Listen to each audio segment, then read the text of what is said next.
The chainsaw was already halfway through the trunk before I even stepped outside. The sound tore through the morning air, sharp and wrong, like something that didn't belong on my land. Fresh sap hit my nose, thick and sweet, and then came the crack. One of my father's trees leaned, hesitated, and dropped hard into the dirt.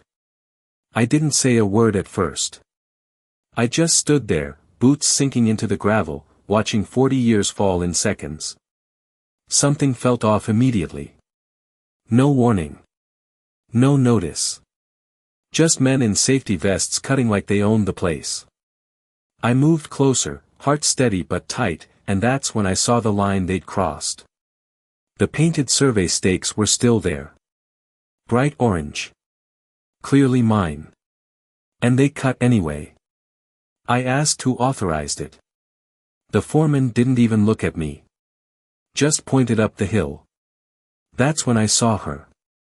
Victoria Hale stood near the ridge, sunglasses on, arms folded like she was admiring a sunset. Except it wasn't a sunset. It was my land getting cleared for her view. She walked down slowly, heels sinking into the soil like she had all the time in the world.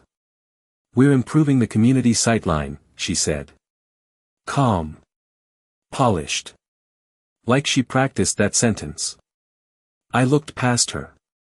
More trees marked. Red spray paint this time. Not mine.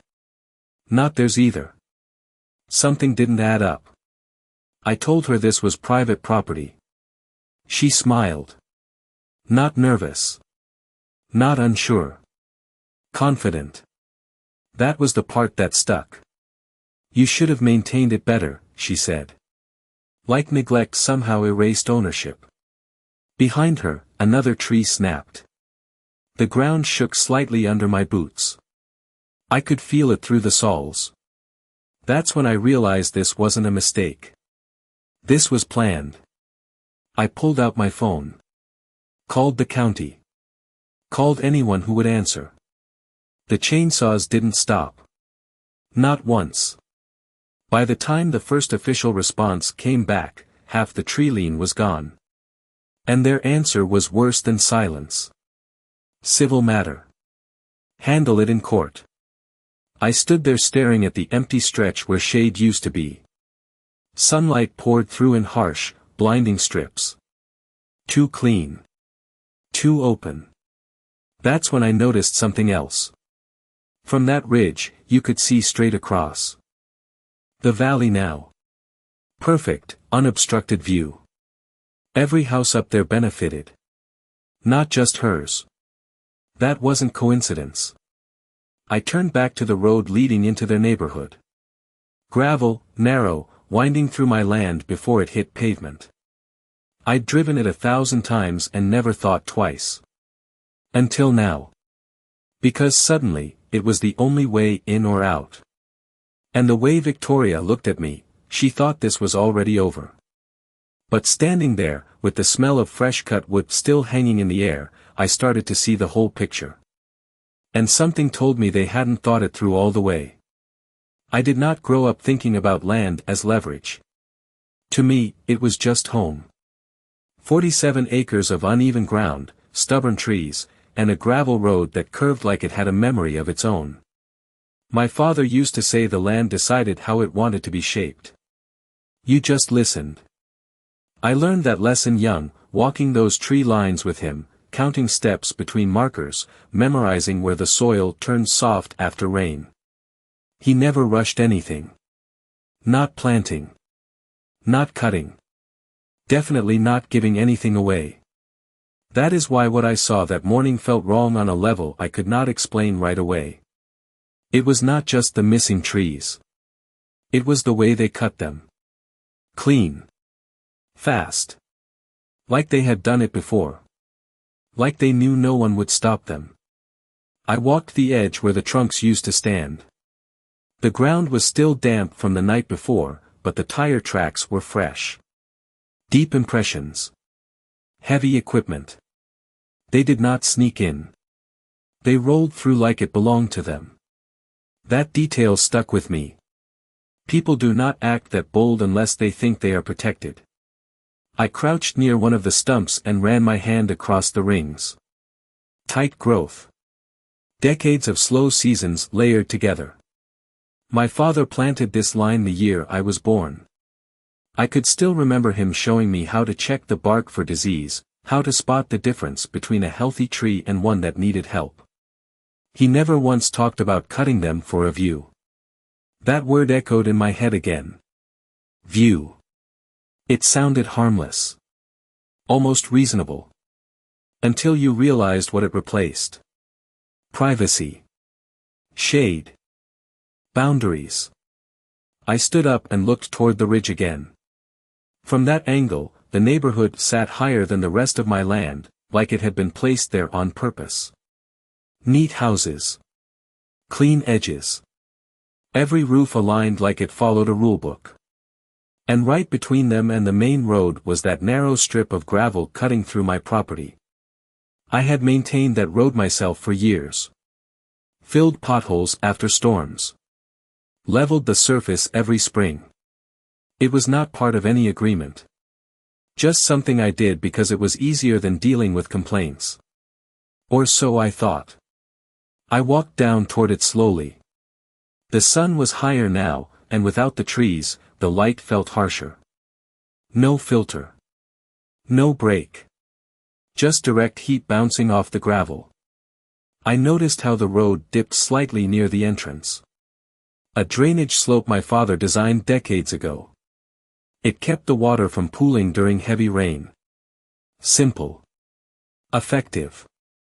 And completely on our side of the property line. I knew that because I had helped to measure it. Every foot.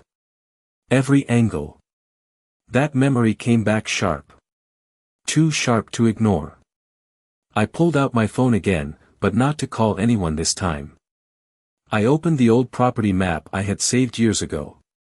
A scanned copy of the original survey. Faded lines. Handwritten notes. It took a second for my eyes to adjust, but then I saw it. The road was not shared. Not partially. Not conditionally. It sat entirely within our boundary. No recorded easement. No signed access agreement. Nothing. That should not have been possible. Not with a full neighborhood relying on it. I looked up from the screen and back at the road. A delivery truck rolled through, slow and steady, like it had done 100 times before.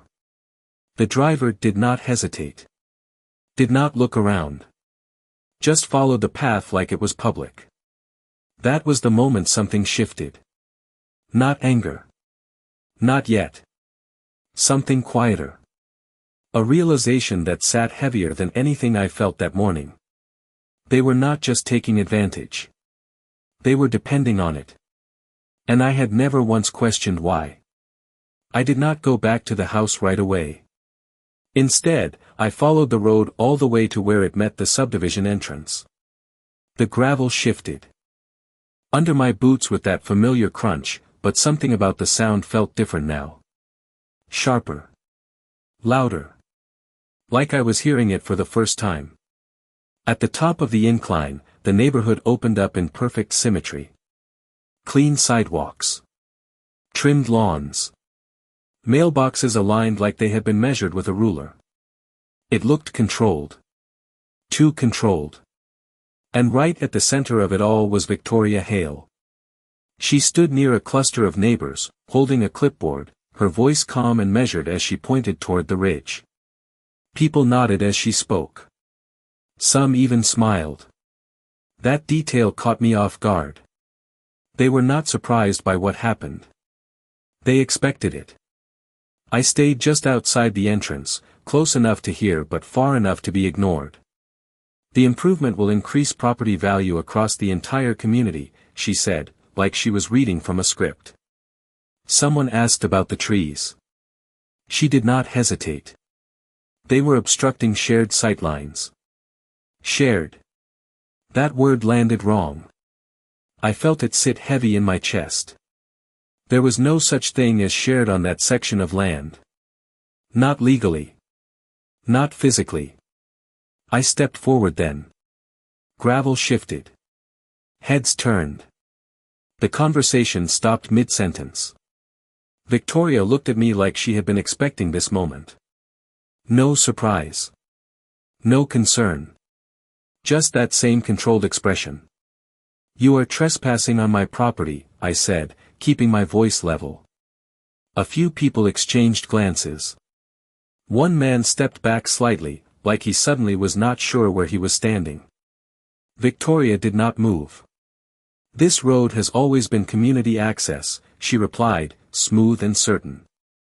"Always." Another word that did not belong. I pulled up the survey on my phone and held it out. "Show me where," I said. She did not look at it. Not even a glance. Instead, she turned slightly, addressing the group behind her. "We have already cleared this with the association board," she said. That was not an answer. That was a deflection. And the way she said board told me everything I needed to know. This was bigger than her. I looked around again. Cameras mounted on two houses near the entrance. A small security booth off to the side. Empty, but wired. Someone had invested in control here. Systems. Layers. This was not a casual neighborhood. It was organized. That realization settled in quietly. I asked one more question. "Who gave you permission to cross that line?" This time, she smiled. Not wide. Just enough. "You should review your records," she said. Then she turned her back on me. Just like that. Conversation resumed behind her like I was no longer part of it. That was the moment I understood her strategy. Confidence without proof. Authority without documentation. She was counting on something. Either I would not check, or I would not push. I stepped back onto the gravel road slowly, my eyes tracking every detail on the way out. The slope. The drainage cut. The way the road narrowed near the tree line that no longer existed. Without those trees, there was nothing stopping erosion during a heavy storm. Nothing anchoring the edge. That detail mattered more than it should have. I reached the lower bend and stopped. Another car passed me, heading into the neighborhood. No hesitation. No awareness. Just routine. That was the pattern. Everyone used the road like it was guaranteed. Like it could never change. And that was the first real mistake I saw them make. Because standing there, with the map still open in my hand and the sound of tires fading behind me, I realized something simple that none of them had questioned. They built their certainty on something they did not actually own. I did not respond to Victoria that day. Not the way she expected. No raised voice. No threats. I just walked back down the road and let the silence sit between us. The kind of silence that makes people assume you gave up. But I had not. I reached my truck and sat there for a minute, engine off, hands still on the wheel. The smell of fresh sap still lingered in the air, carried down from the ridge. It mixed with dust and heat, something dry and unfinished. That feeling stayed with me. Unfinished. I started the engine and drove the full length of the road again, slower this time. Every dip, every curve, every edge. I watched how the gravel shifted under the tires. I watched how close the road ran to the property line in certain places. Too close in some sections. That detail had never mattered before. Now it did. About halfway down, I noticed a shallow trench running alongside the road. It had always been there, but I had never paid attention to it. Drainage. My father had carved it out by hand years ago. It directed runoff away from the road during heavy rain. Without it, water would eat into the base, slowly breaking it apart. I stepped out and walked along that trench. The soil felt loose in spots. Disturbed. Not from age. From recent movement. Someone had driven equipment too close to the edge. That was not just careless. That was risky. I followed the trench until it curved toward the lower bend. That was where the slope got steeper. Where water picked up speed during storms. If anything disrupted that flow, the entire section could shift. I stood there longer than I expected, just looking at it. Then I pulled out my phone again and took photos. Angles. Depth. Tire marks. I was not reacting anymore. I was documenting. That shift felt important. I kept moving, marking points along the road in my mind. Where the base looked thin. Where the gravel had been spread unevenly. Small things. But they added up.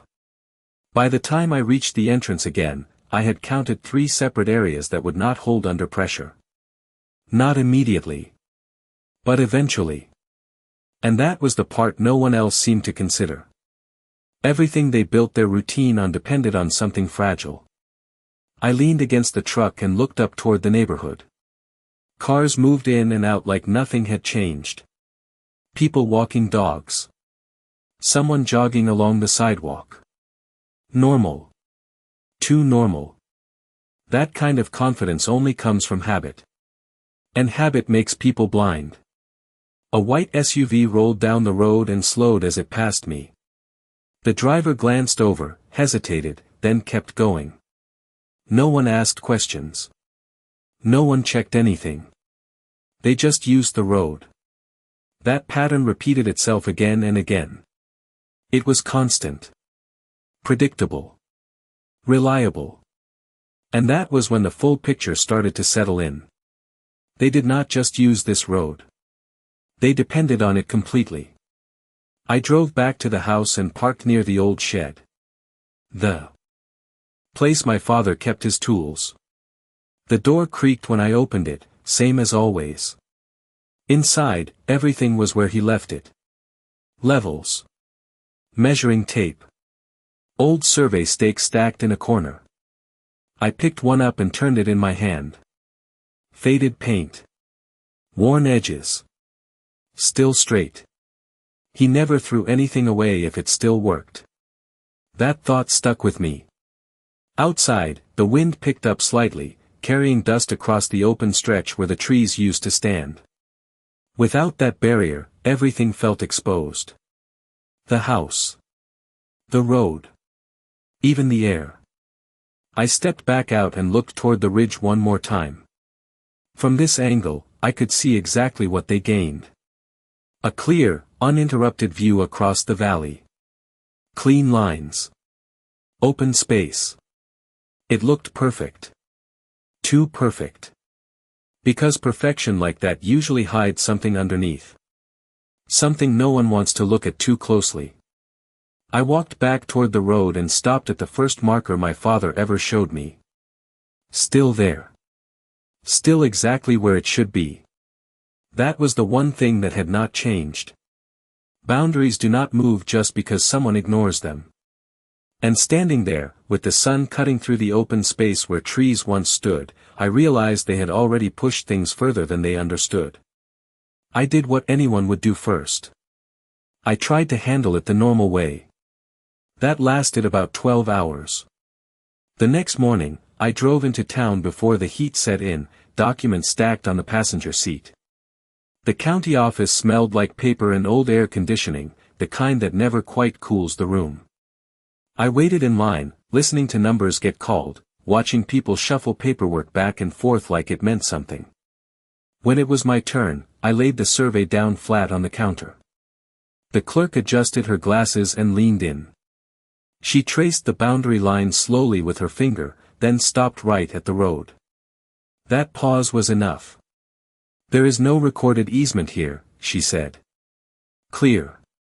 Simple. Exactly what I already knew. But hearing it out loud changed something.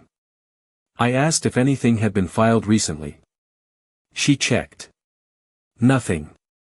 No updates. No agreements. No amendments. Just the original record, unchanged. 4 decades. That should have made things easy. It did not. I asked what my options were. She gave me the same answer everyone gives. Civil matter. You can pursue legal action. File a complaint. Wait. That word again. Wait. I left the office with the same stack of papers and a new understanding. The system moves slow. Too slow for something already happening in real time. On the drive back, I passed 2 delivery trucks heading toward the neighborhood. Same route. Same road.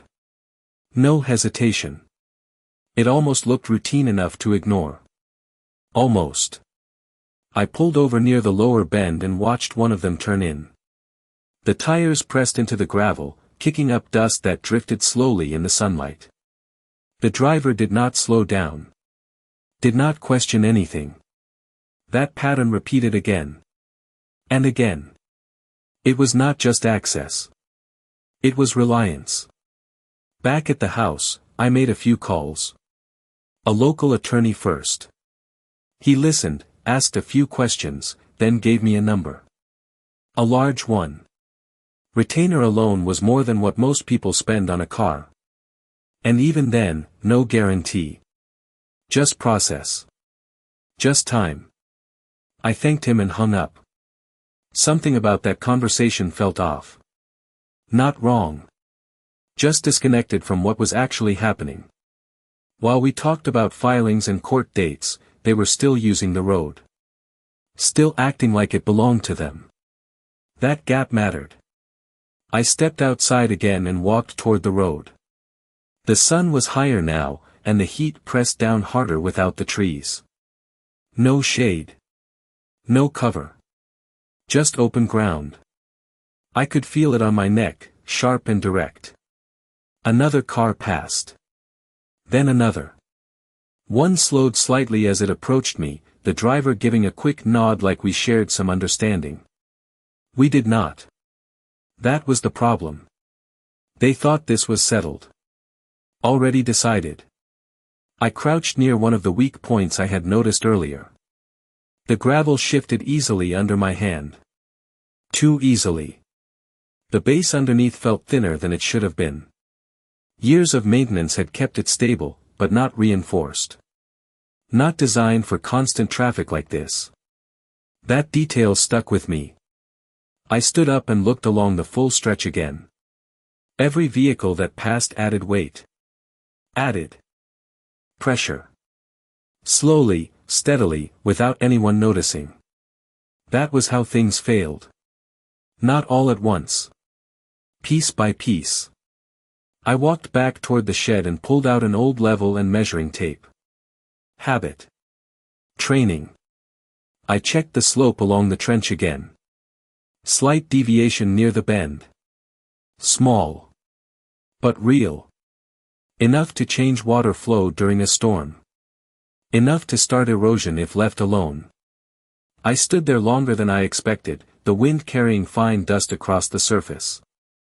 It settled into the low spots, filling gaps you could not see from a distance. That was the part most people missed. Weakness does not announce itself. It builds quietly. I wiped my hands on my jeans and looked back toward the ridge. The houses were still. Quiet. Comfortable. From up there, everything probably looked perfect. Clear view. Open space. Order. But they were not looking down here. They were not looking at what supported that comfort. And more importantly, they were not questioning it. I checked my phone again, zooming in on the survey, tracing that boundary line one more time. Straight. Unbroken. Absolute. No shared access. No exceptions. Just land. My land. And the only thing connecting them to the outside world ran straight across it. I slipped the phone back into my pocket and stood there in the heat, listening to the faint sound of another engine approaching from the distance. And for the first time since this started, I stopped thinking about asking permission. I did not call the lawyer back. Not yet. Something about that route felt like stepping into a system that would slow everything down while they kept moving forward like nothing changed. I needed to understand exactly how far they were willing to go first. That part mattered more than paperwork. Late afternoon, the light shifted across the land, sharper now without the trees to break it. I walked back up toward the ridge, not on the road this time, but along the old fence line that had been there since before I was born. The wires sagged in places, but the posts were still solid. My father replaced them one by one over the years. He never cut corners on boundaries. Halfway up, I noticed something new. Fresh footprints. Not from the crew. Smaller. Lighter. Residents. They had already started walking through the cleared section like it belonged to them. That detail stopped me for a second. It was not just about access anymore. It was becoming habit. And habit turns into expectation fast. I kept moving until I reached the top edge where the trees used to stand. The ground looked different now. Open. Uneven. Without roots holding it together, the soil had started to loosen. You could see it in the small cracks forming near the slope. Subtle, but there. Another thing they probably had not considered. Victoria was not there this time, but two men were. They stood near the ridge, talking quietly, one pointing toward the valley like he was measuring something in his head. I stayed just far enough away to listen without being obvious. "We can extend the viewing deck right here," one of them said. Extend. That word hit harder than it should have. This was not a one-time cut. It was a starting point. I shifted my weight slightly, gravel crunching under my boot, and they both turned. For a moment, no one said anything. Then one of them gave a quick nod like we were neighbors sharing space. "Nice improvement, right?" he said. Casual. Easy. Like none of this crossed a line. I looked past him at the ridge. The drop was steeper than it looked from below. Without the trees, there was nothing to slow runoff when it rained. Water would come straight down, fast, cutting into the slope. And if that happened, it would not just stay up here. It would move downhill. Toward the road. That connection formed quickly in my head. Faster than I expected. I asked them who approved the extension. They exchanged a look. Brief. Almost unnoticeable. "The board is handling it," the other one said. Same answer. Same confidence. No details. That pattern was starting to repeat. I stepped back and let them keep talking, but I had heard enough. On the way down, I took a different path, cutting across the slope toward one of the weaker sections near the road. The soil felt softer here. I pressed my boot down and watched it sink slightly deeper than it should have.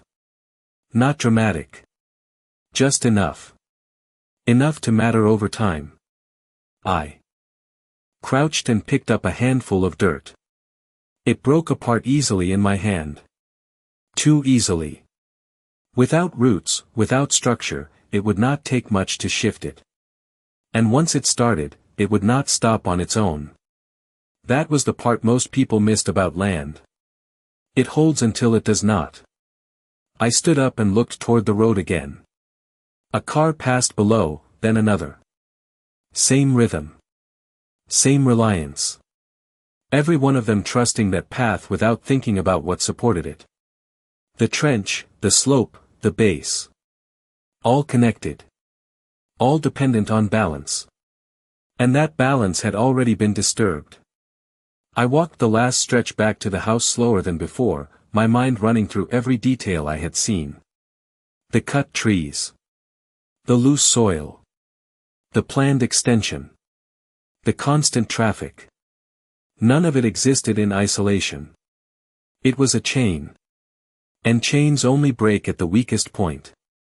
I reached the edge of the gravel and stopped.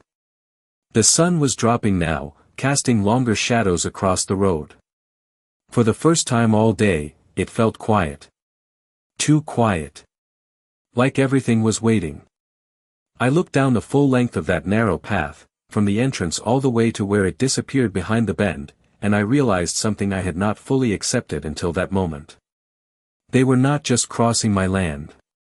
They were building on the assumption that I would keep letting them. I did not sleep much that night. The kind of quiet that usually settled over the land felt different now. Too still. Like something had shifted and had not settled yet. Around 2 a.m., I stepped outside. The air was cooler, but without the trees, the wind moved differently. It cut straight across the open ground instead of weaving through branches. Even the sound of it felt sharper. I stood there for a minute, listening. No cars. No voices. Just that low hum of open space.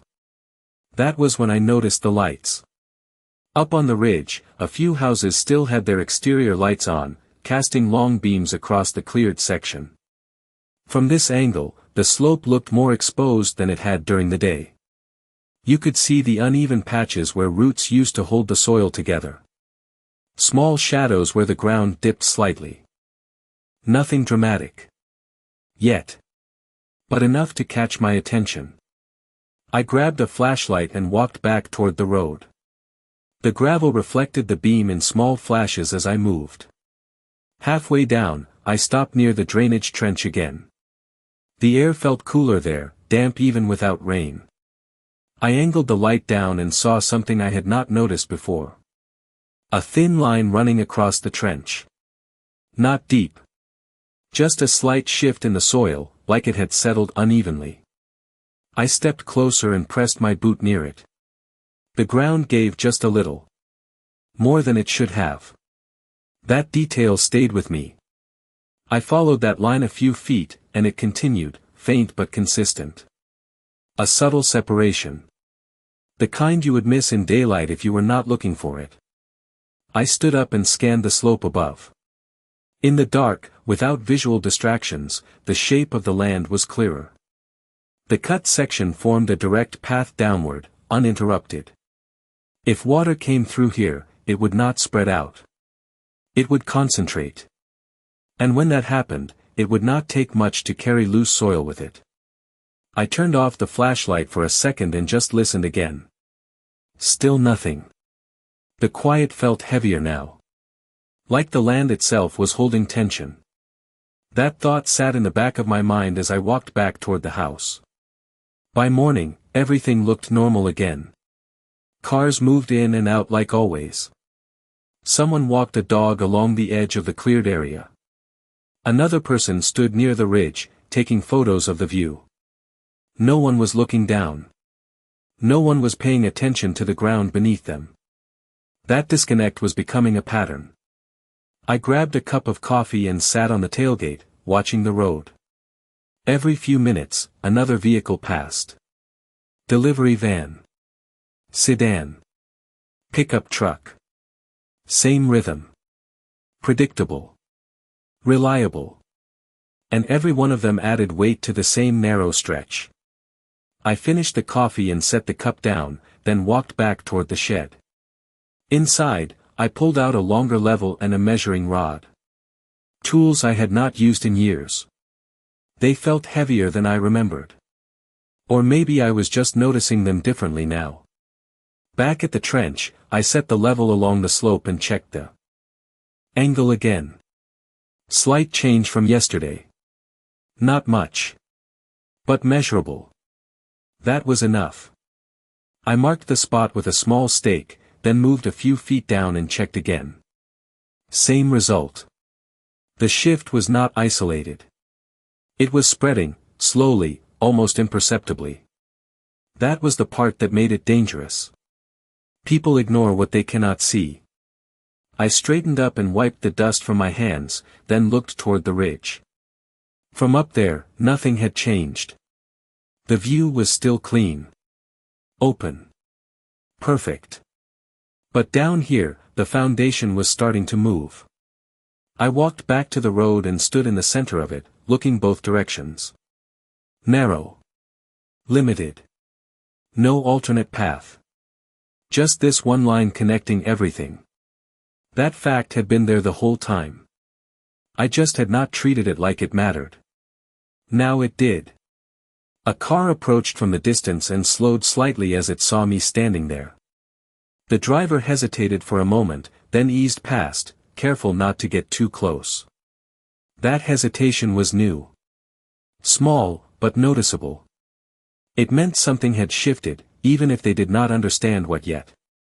I stepped off to the side and watched the car disappear up the incline, dust trailing behind it in a thin line. That dust hung in the air longer than it should have, drifting slowly across the surface before settling into the same weak spots I had marked earlier. That detail stayed with me. Everything was connecting now. The cut trees. The exposed slope. The constant traffic. The subtle shifts in the ground. None of it was random. It was a chain reaction that had already started, whether they saw it or not. I looked down at the small stakes I had placed, then back up at the ridge one more time, and for the first time since this began, I was not just reacting to what they had done. I was starting to understand exactly where it would lead. By midday, the pattern was impossible to ignore. The stakes I placed that morning were no longer sitting perfectly level. Not by much, but enough to measure. Enough to prove movement. I crouched near the first marker and checked it again with the level. The bubble had shifted slightly off-center. That should not happen in a few hours. Not unless something underneath was changing. I ran my hand across the gravel. Warm now from the sun. Loose on top, but the base felt uneven. Not collapsed. Not yet. Just unstable in a way that builds quietly. I moved to the next point and checked it again. Same result. Small deviation. Consistent direction. Downhill. That was the detail that mattered. Whatever was happening, it was moving toward the road. I stood up and looked at the slope above. The cut line from the trees created a clear channel. Nothing to slow water. Nothing to hold soil in place. It was a direct path now. That was not a theory anymore. That was structure. A pickup truck passed behind me, tires pressing into the gravel with a low crunch. The weight pushed down, then released as it moved forward. I watched the surface carefully. A slight compression where it rolled through. Barely visible. But there. Multiply that by every vehicle, every hour, every day. It added up. It always does. I stepped back and took more photos. Close shots. Wide angles. The stakes. The trench. The slope. Not because I needed proof anymore. Because I needed clarity. The more I looked, the more everything connected. Around noon, a dark sedan pulled up near the lower bend and stopped. The driver stepped out, shielding his eyes from the sun. He looked around like he was trying to figure something out, then walked over toward me. Mid-40s, clean shirt, phone in hand. Not a worker. Not a contractor. "Hey," he said, nodding toward the stakes. "You surveying something?" His tone was casual, but his eyes lingered on the markers longer than necessary. I shook my head slightly. "Just checking the ground," I said. He glanced up toward the ridge, then back down at the trench. "Seems fine to me," he said. Simple. Confident. Like a conclusion without a process. That caught my attention. I asked him how often he used the road. He smiled a little. "Every day," he said. "We all do." That word again. All. He gestured up the hill. "There is no other way out." He said it like it was obvious. Like it had always been that way. I let that sit for a second. "You ever think about what happens if this shifts?" I asked. He looked down at the gravel, then back at me. For a moment, there was hesitation. Small. But real. Then he shrugged. "It will not," he said. And just like that, the moment passed. He got back in his car and drove off, dust trailing behind him in a thin line. That response stayed with me longer than it should have. Not because of what he said. Because of how quickly he dismissed the possibility. That kind of certainty does not come from knowledge. It comes from assumption. And assumptions break under pressure. I walked back to the first stake and checked it again. Same shift. Same direction. Nothing dramatic. But steady. That was the part no one else seemed to notice. Change does not announce itself when it starts. It builds quietly until it cannot be ignored. I looked down the length of the road again. Vehicles moving through. Same pattern. Same trust. And above it all, the ridge sat clean and open, like none of this touched it. That separation between what they saw and what was actually happening was growing wider. I could feel it. I pulled out the survey one more time and traced the boundary again, slower this time. Not just the line, but the relationship between everything connected to it. The slope. The trench. The road. All of it sat on my side. All of it depended on balance. And that balance had already started to shift. I folded the paper back carefully and slid it into my pocket, then looked up toward the ridge one more time. From up there, nothing looked wrong. But down here, the ground was already telling a different story, and something about that difference felt like it was about to matter a lot more than anyone expected. By late afternoon, I stopped guessing and started confirming. I drove into town again, but this time I did not go to the front desk. I went straight to the records room. The place most people never check. It smelled like dust and paper, quiet except for the low hum of old lights overhead. I asked for the original subdivision filing. Not the summary. Not the updated version. The original. The clerk hesitated for a second, then disappeared into the back. That pause told me something. When she came back, she set a thick folder on the counter and slid it toward me. No comment. I opened it slowly.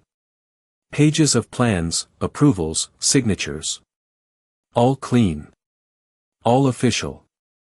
I flipped through until I found what I was looking for. Access routes. Utility lines. Drainage plans. Everything mapped out in detail.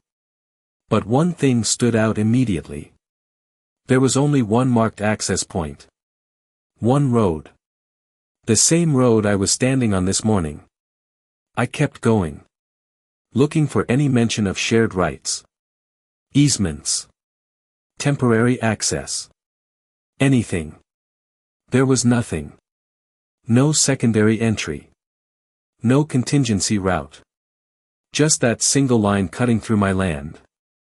That was not an oversight. That was a dependency. I leaned closer to the page, tracing the line with my finger. It connected every lot. Every driveway. Every structure. Everything fed into that one path. That was when the weight of it hit me. This was not just about inconvenience. It was structural. Without that road, nothing functioned. I flipped to the next section. Drainage approvals. That was where things got interesting. The original plan showed tree coverage along the ridge. Marked clearly. Not optional. Required for slope stability. I stopped there. Read it again. Required. That word mattered. It meant the trees were not just there for appearance. They were part of the design. Part of the system. I turned the page again. Maintenance responsibilities. The language was precise. The association was responsible for maintaining internal infrastructure. Internal. Not external. The road was not listed. The slope beyond their boundary was not listed. That meant one thing. They were using something they did not control. I closed the folder slowly and stood there for a moment, letting everything settle. The clerk watched me from behind the counter but did not say anything. She did not need to. The documents already said enough. I thanked her and walked out, the folder still fresh in my mind. On the drive back, the sun sat lower, casting long shadows across the road. Without the trees, those shadows stretched farther than they used to. I noticed how the light hit the slope now. Direct. Unfiltered. It highlighted every uneven patch, every subtle dip. Things that were easy to miss before. I pulled over near the same lower bend and stepped out again. The air felt warmer than it should have this time of day. Heat trapped in the exposed ground. Another small change. I walked to the trench and checked the markers again. The shift had increased slightly. Not dramatic. But consistent. Always in the same direction. Downhill. Toward the road. I stood up and looked toward the ridge. From this angle, I could see one of the newly cleared sections where they had been standing earlier. The ground there looked lighter, almost loose, like it had not settled yet. That was a problem. Not immediately. But soon. A car passed behind me, slower this time. The driver glanced at the stakes, then at me. Longer than before. That hesitation was growing. People were starting to notice something, even if they did not understand it yet. I watched the car continue up the incline, dust trailing behind it again. That dust did not just drift anymore. It settled into the same weak spots I had marked earlier, filling space that was already unstable. That detail mattered more than it seemed. Everything was layering now. The removed trees. The exposed slope. The constant traffic. The original design that depended on conditions that no longer existed. None of it was isolated. It was a system, and that system was no longer balanced. I walked back toward the center of the road and stopped. For a second, everything went quiet again. No cars. No wind. Just that low stillness. I looked down at the gravel beneath my feet, then up at the ridge one more time. They thought they improved something. They thought they made it better. But standing there with the document still fresh in my head and the ground shifting just enough to feel, I realized they had already removed the one thing that was keeping everything else in place. That night, I stopped treating this like a problem to solve and started treating it like a system to control. I spread the documents across the table in the shed, the old wood surface still marked with years of use. The survey sat in the center. The subdivision plans beside it. Every line, every note, every boundary. I was not looking for new information anymore.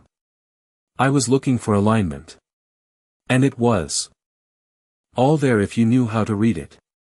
The road. The slope. The drainage. 3 parts of the same structure. Remove one, and the others adjust. That was already happening. But what mattered more was this. I did not have to wait for failure. I could control the conditions before it happened. I stepped outside and looked down the road again.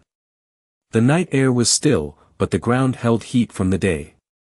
It radiated up through my boots, subtle but constant. That heat dried the top layer of gravel, making it looser, easier to shift. Another small detail. Another piece of the system. I walked to the lower bend and stood at the narrowest point. This was where the road compressed slightly between the slope and the trench. It had always been like that. I just never paid attention. Now it was the only place that mattered. One vehicle passed, then another. Same pattern. Same pressure. Every tire pressed down on the same limited width. There was no margin here. No alternative path. That was the weakness. And it was not hidden. It was obvious once you saw it. I crouched and pressed my hand into the gravel again. The surface gave easily.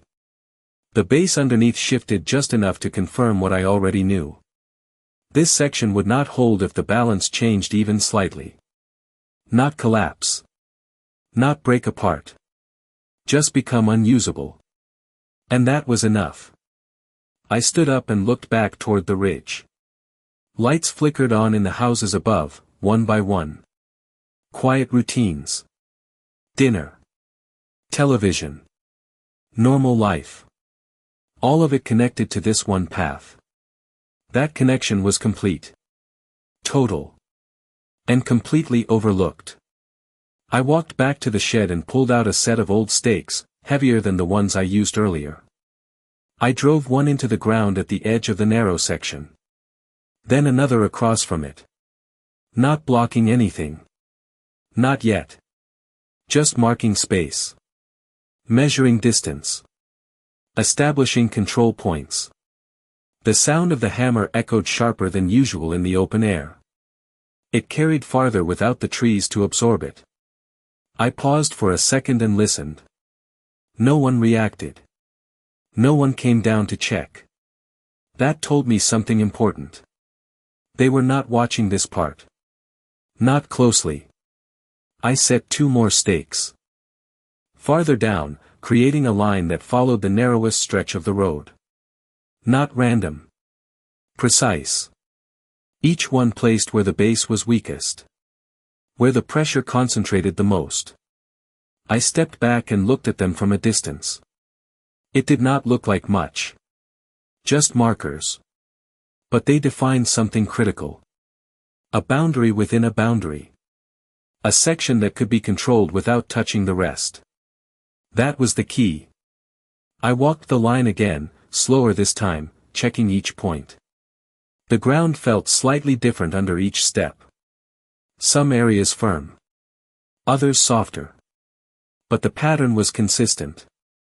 The weakest points aligned almost perfectly with the natural compression of the road. That was not coincidence. That was design meeting reality. I reached the final stake and stopped. The road stretched out in both directions, quiet now. Empty. Waiting. For the first time since this started, I was not reacting to what they had done. I was deciding what happened next. And that decision did not need approval. It did not need paperwork. It just needed timing. I turned and looked up toward the ridge one more time. The houses sat calm under the evening light, unaware of the line I had just defined below them. And standing there, with the markers set and the system fully mapped in my head, I realized something simple that changed everything. They thought the road was permanent. At 5:42 a.m., I heard the first engine before I even stepped outside. Low, steady, familiar. The kind of sound that meant routine. I walked down to the narrow section with the stakes already set, the air still cool, the ground holding just enough moisture from the night to feel firm underfoot.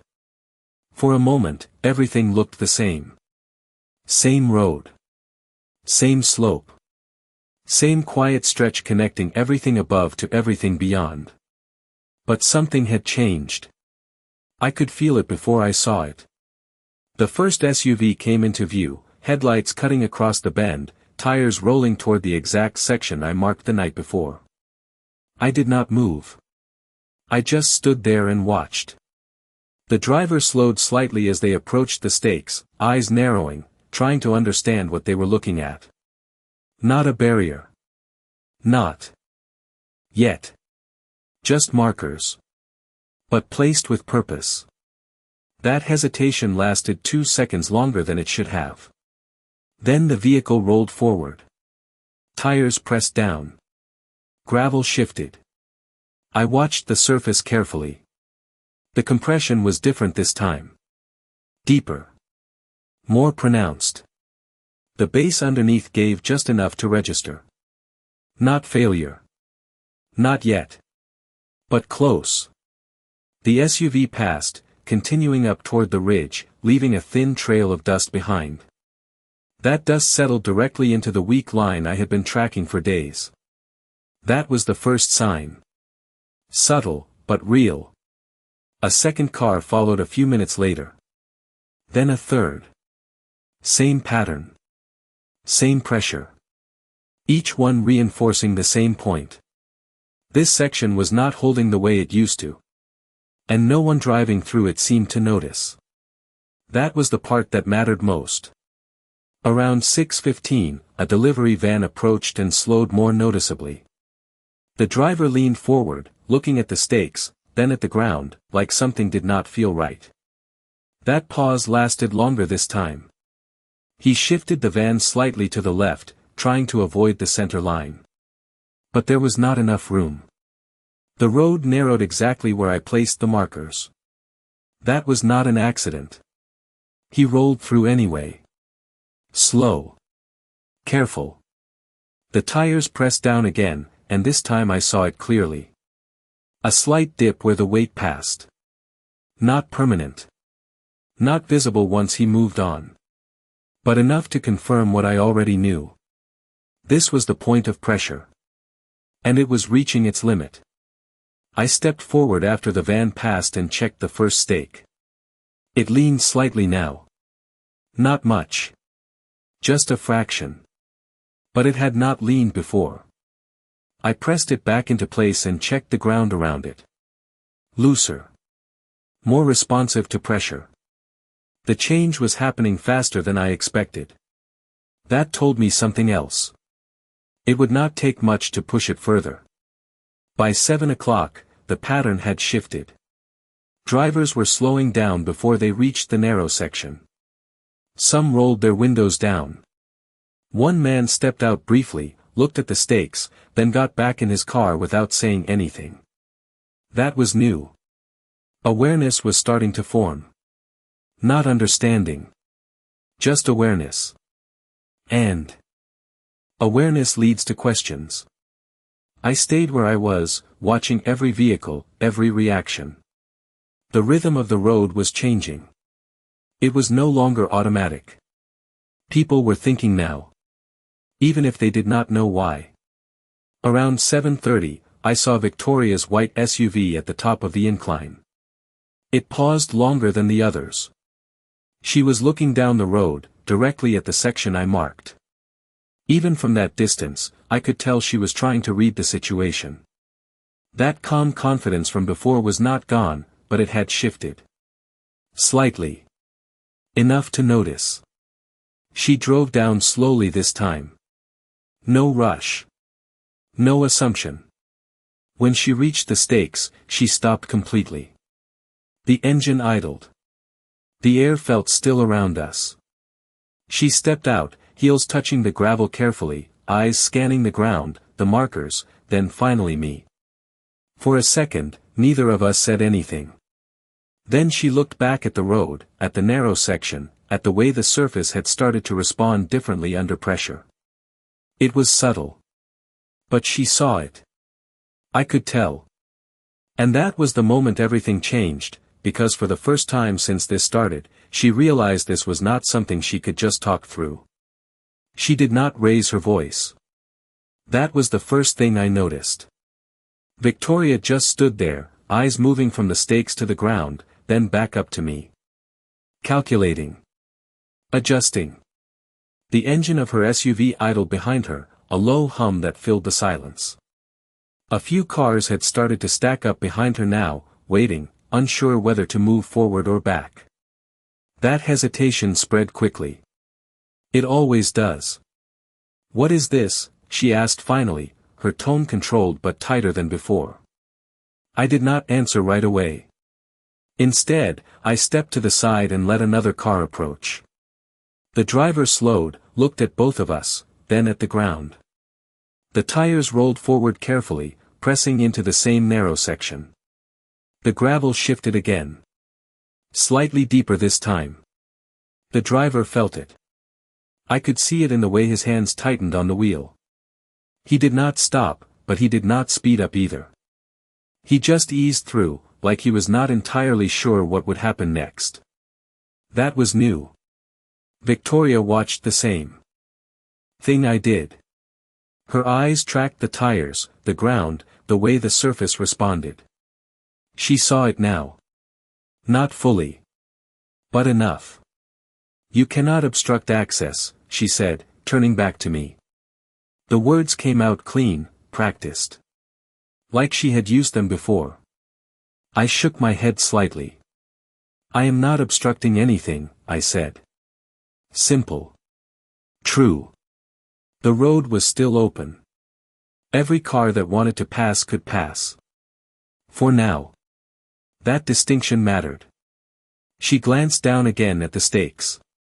Then what exactly are you doing? She asked. This time there was less certainty in her voice. I let the silence sit for a second, then pointed toward the slope above us.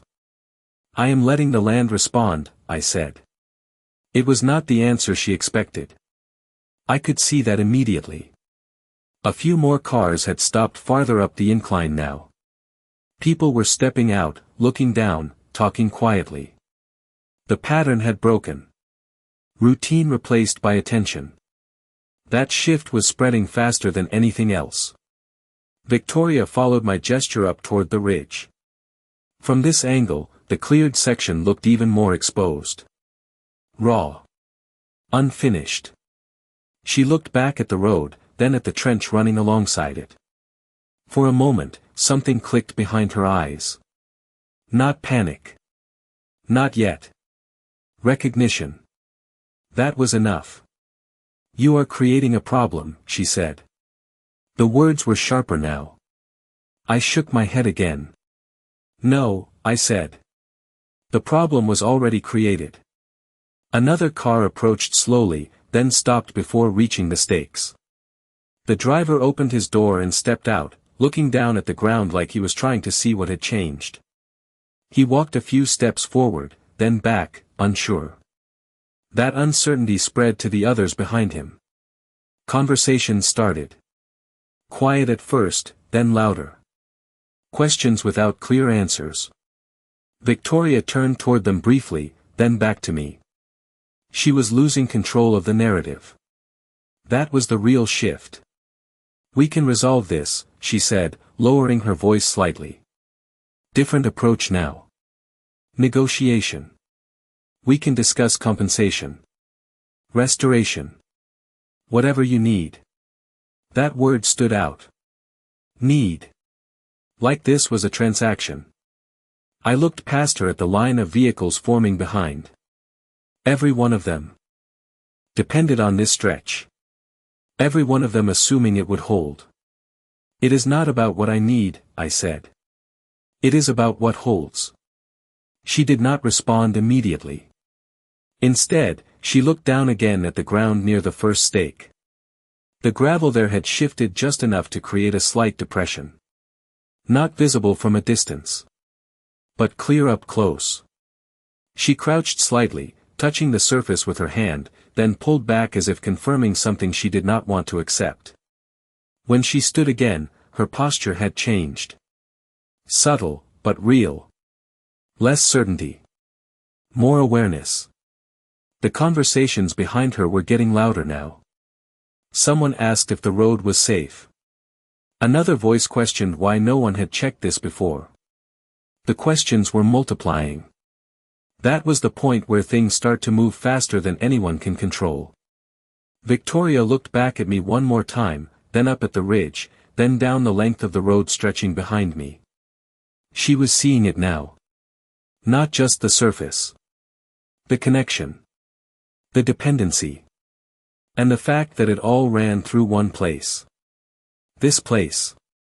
I stepped back slightly, giving the road space again, letting the next driver decide whether to move forward or wait.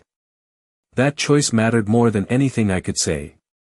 The driver hesitated, foot hovering between brake and gas, eyes fixed on the narrow section ahead, and in that moment, everything balanced on a decision no one had planned for.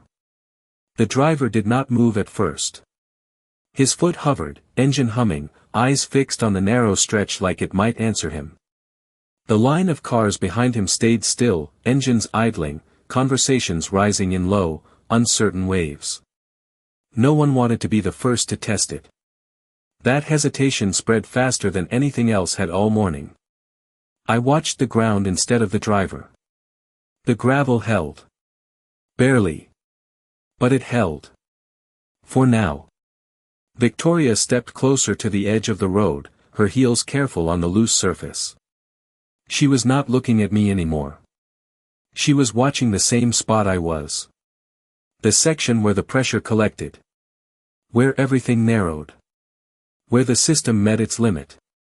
We need to stop traffic, she said suddenly, turning toward The group behind her. Her voice carried this time. Clear. Direct. Different from before. A few people responded immediately, waving at the cars farther up, signaling them to wait. Others stepped closer, forming a loose cluster near the stakes. The routine was gone now. Replaced by awareness.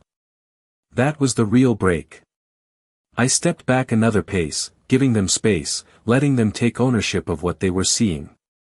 The driver finally shifted into reverse, backing away slowly, tires crunching lightly over the gravel. He did not try to push through. None of them did. That was the moment the pattern collapsed. Without movement, the road was just a line. And without trust, it meant nothing. Victoria turned back to me, her expression tighter now, the confidence stripped down to calculation. "What do you want?" she asked. Straight this time. No framing. No control. I shook my head once. "This was never about wanting anything," I said. "It was about understanding what you changed." She glanced up toward the ridge again, then back at the exposed slope, then down at the trench running beside the road. The connection was clear now. Not just to her. To everyone standing there. Someone behind her mentioned the trees. Another voice asked about the drainage plan. The questions were coming faster now, layering over each other, filling the space that used to be quiet. That was how it shifted. Not all at once. Just enough people asking the right questions at the same time. Victoria raised her hand slightly, trying to regain order, but the tone had already changed. People were not waiting for her to explain anymore. They were looking for answers. Real ones. I reached into my pocket and pulled out the folded survey, holding it out just enough for the nearest few to see. Lines. Boundaries. Simple. Clear. "Everything you depend on runs through here," I said. "And none of it was designed to work without what you removed." I did not need to say more. They were already connecting the rest. The slope above us. The open channel. The pressure below. It was all visible now. Not hidden behind routine. Not covered by habit. Just there. Exposed. A breeze moved across the open ground, carrying fine dust down the incline. It settled into the same weak line along the road, filling the slight depression that had formed. I watched it gather, thin and quiet, marking the exact place where the balance had shifted. That detail stayed with me. It always comes down to small things like that. The ones people ignore until they matter. Victoria stepped back from the edge of the road, her posture different now. Less control. More caution. She looked at the cars waiting above, then back at the people gathered near the stakes. For the first time, she was not leading them. She was reacting with them. That was the real outcome. Not a barrier. Not a shutdown. Just a realization they could not step around. I folded the survey again and slid it back into my pocket, then turned slightly toward the house. There was nothing else to say. The road was still there. The land was still holding. But the assumption that it would always be that way was gone. And once that is gone, everything changes. I took a few steps back, feeling the gravel shift under my boots, then stopped for a second and looked down the length of the road one last time. The same narrow path. The same connection. But not the same anymore. Because now they understood what it actually depended on, and that understanding was not something they could undo.